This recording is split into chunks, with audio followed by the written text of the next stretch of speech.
Your NOLA Gold are off to a 1-3 start, but it's not because of a lack of effort. If anything, this team plays hard, but needs to be better at doing some of the basics, which we will tackle all this week in our Rugby 101.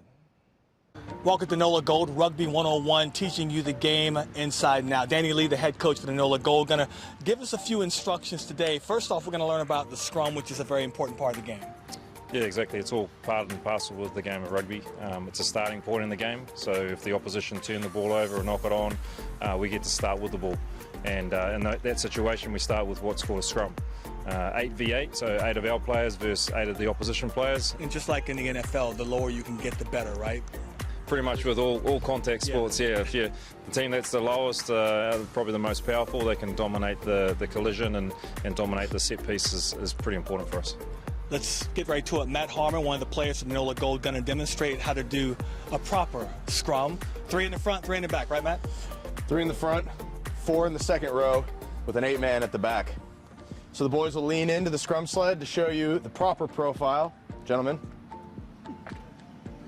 3 calls are made by the ref. They'll let them get their binds. We'll start with a crouch. On the crouch call, go ahead, boys, crouch. A bind call, where they'll grab the opposing player's jersey, and then set, where they'll hit the scrum.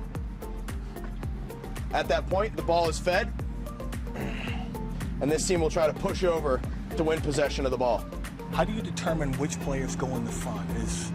So those are usually the best looking, right? The most handsome men are usually put in the front. And then typically your tallest men on the field are your locks, the 2 guys in the middle.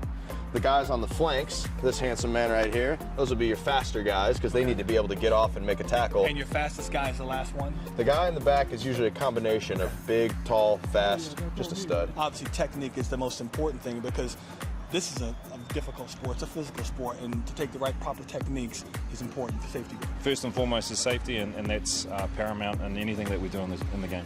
That's right. Safety first on everything you do. That's Danny Lee, head coach of the NOLA Gold, Little Rugby 101.